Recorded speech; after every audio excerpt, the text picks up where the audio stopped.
Becca, ex-pastor, you walked away from ministry, religion, and unsupportive beliefs in order to find, fall in love with, and live as your true self. True self. Okay. You said you help women drop the good girl persona, and you create a full turn on of their voice, visibility, and impact. You also occasionally get a little naked on the hands. You said something about pussy-based confidence. What is pussy-based confidence? Pussy-based confidence is kind of a term that I coined, but what it really has to do with is our sexuality is like the creative life force of us. So when I talk about pussy-based confidence, it's really the energy of a full turn-on, like that statement says, a full turn-on, not just sexually speaking, but a turn-on of our life force, a turn-on of ourselves in every way, a turn-on of actually like appreciating who we are, validating who we are, and living in a way that's aligned to our soul. Pussy-based confidence. Is there... What is the soul in this context? For me, the soul is like, people use different versions of this word. I would say it's like your deeper intuition, your deeper knowing. I believe personally that our soul existed before. This is just a body. So this is where my spirituality gets into it a little bit. It's not an agenda I push, but I would say, like, when you have like a gut knowing, like this is like something's off or this is the right decision. That's what I'm referencing. Yeah. Do you think then that people who don't have good intuition don't have souls, or they have bad souls? Or? No, not at all. Everyone has great intuition. People are just disconnected from it. Okay. And as women, we are taught from a young age, many of us, not all of us, to be disconnected from our bodies. We're taught that our body is bad. Like, I grew up in a home where it's like, your body, it wasn't called bad. It was very much like, you need to cover it. You need to keep it protected. It's for your husband only. Like, masturbation is wrong. Keep like the pussy? No, I'm talking about like the body and the disconnection from it. Okay. Because I was referencing how your intuition is within your body. Sure. Like, you feel it in your body. Sure. Yeah. Okay. So this, well, just real quick, before Brian continues the line of inquiry, I just want to make sure I understand a couple things. So when you say spiritualism, I'm not sure, are you saying there's a creator? It's not the Christian God, but it's some other God? Or what does that mean exactly, spiritualism?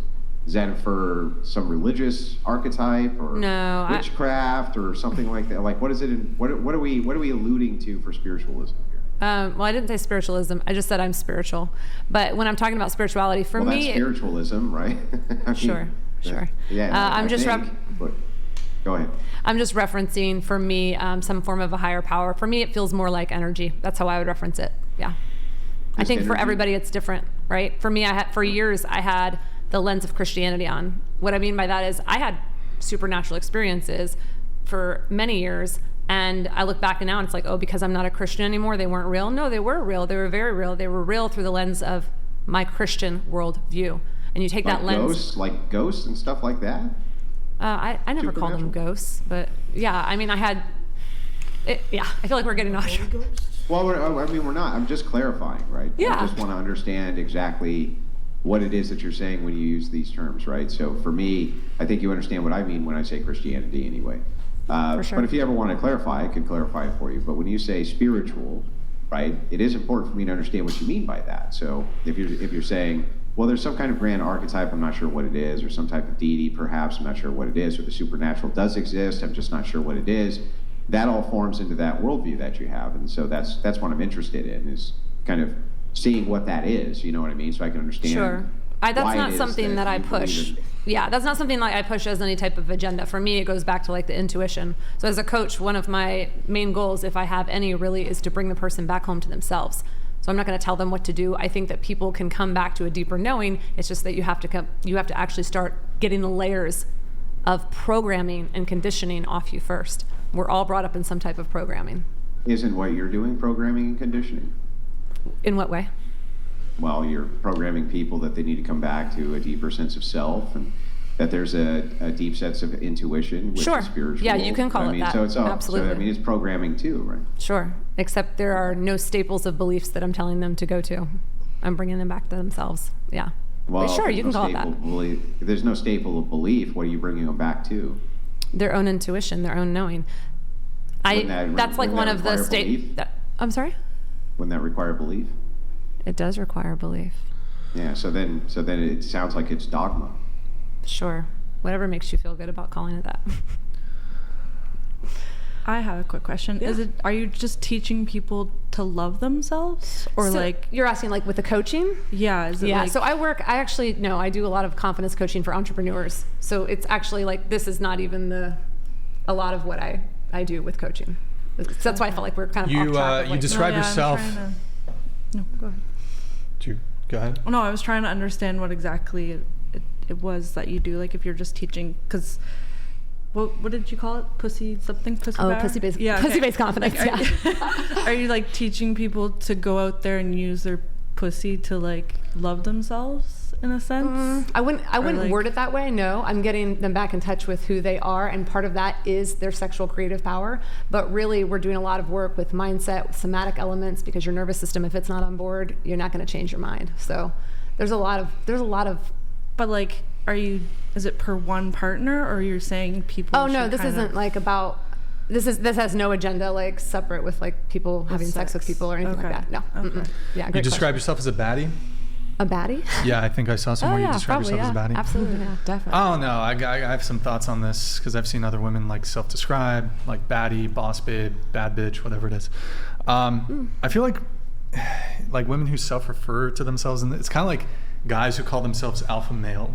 Oh, I don't think It's of it as like- an alpha energy. Well, how about we ask me what No, I'm not the saying you're- definition would be of just how to I be clear, describe me. I'm not saying that you're referring to yourself as an alpha, Yeah. but it's like the men who refer to themselves as alpha or alpha male, it's kind of lame. That's fine. Yeah. So like, what's that quote from Game of Thrones? Tywin Lannister, Joffrey, like a king anyone that has to tell someone that they're a king is no is king. no king, something like that. I don't know. It's just Yeah, it was more out of fun and playfulness, that's because I have a fine. lot of fun and playfulness to fine. myself that I can understand how that comes across. Are you saying you perceive her as insecure? Hmm? Are you saying you perceive her as insecure? Yeah, I don't think that would be say enough like data to make like a total like a determination in totality. But I do think like women who tend to like self-refer, like, oh, I'm a baddie. Like, if you're a baddie, you don't need to say you're a baddie.